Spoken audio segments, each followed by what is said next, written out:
గోకుల నందన గోవింద గోవింద హరి గోవింద గోకుల నందన గోవింద గోవింద హరి గోవింద గోకుల నందన గోవింద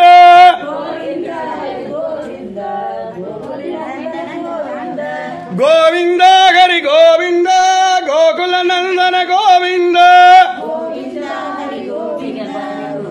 విషమున్న సుధలులికే నోయి ఓం హర హర హర మహదేవ ఓం నమ శివాయ ఓం నమ శివాయ ఓం నమ శివాయ ఓం నమ శివాయ ఓం నమ శివాయ ఓం నమ శివాయ ఓం నమో నారాయణాయ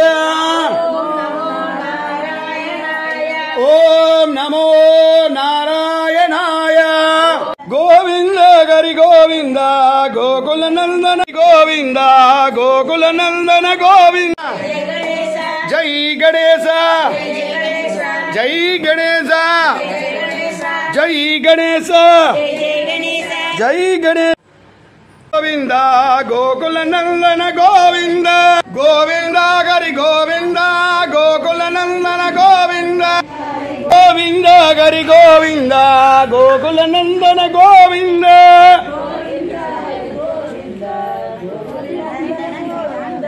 గోవింద హరి గోవింద గోకుల నందన గోవింద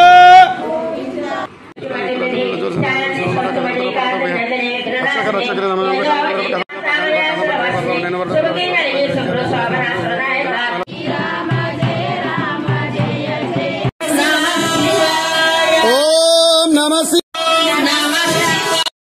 వెంకటరమణ గోవింద గోవింద హరి గోవింద గోకుల నందన గోవింద గోవింద హరి గోవింద గోకుల నందన గోవింద గోవింద హరి గోవింద గోకుల నందన గోవింద గోవింద హరి గోవింద గోకుల నందన గోవింద గోవింద గోవింద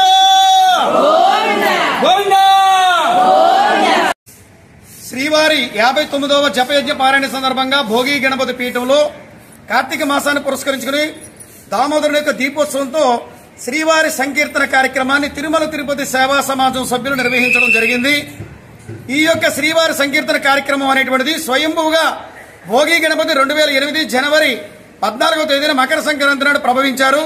ఆయన 16 సంవత్సరాలు పూర్తయిన తర్వాత పంచలోహాల తాపడంతో కాంస కవచ యజ్ఞాన్ని నిర్వహించుకున్నారు. ఆ సందర్భంగా తిరుమల తిరుపతి పాదయాత్రతో శ్రీవారి యొక్క పాదాలు భోగి గణపతి పీఠంలో ప్రతిష్ఠితమయ్యాయి. ఆ రోజు నుంచి కూడా శ్రీవారి జపయజ్ఞ పారాయణ జరుగుతూ ఉంది. వచ్చే 60వ శ్రీవారి జపయజ్ఞ పారాయణలో మరి ఈ యొక్క బాల సుందరి మండలతోటి అంటే 10 సంవత్సరాల లోపు వయసు కలిగినటువంటి బాలికలతోటి శ్రీవారికి సంకీర్తన కార్యక్రమం జరుగుతుంది. అదేవిధంగా ఈ నెల 18వ తేదీన గణాధిప సంకష్టహార చతుర్థి సందర్భంగా సోమవారం కార్తీక సోమవారం మూడో సోమవారం ఆ రోజు ఉదయం సుప్రభాత వేళలో మంగళ వాయిద్యాల నడుమ నగర సంకీర్తన జరుగుతుంది. అదేవిధంగా లక్ష మారేడు దళాలతోటి బిల్వార్చన కార్యక్రమం జరుగుతుంది. ఉపవాసకులకి ఇక్కడ అల్పాహార సమారాధన ఉంటుంది. అదేవిధంగా సాయంత్రం వేళలో లక్ష ఒత్తులతోటి అఖండ హారతి, అదేవిధంగా ఉపవాసకులకి అల్పాహారం ఏర్పాటు, ఉపవాసకులు కూడా వచ్చినటువంటి వారు ఎవరైతే ఉన్నారో వారికి అల్పాహార సమారాధన కార్యక్రమంతో ఈ కార్యక్రమాలు జరుగుతూ ఉన్నాయి. ఓం నమో భగవతే వాసుదేవాయ నమః. ఏడుకొండలవాడ వెంకటరమణ గోవింద, ఆపద ముక్కలవాడ ఏడుకొండలవాడ వెంకటరమణ గోవింద, అనాథ రక్షగా ఏడుకొండలవాడ వెంకటరమణ గోవింద.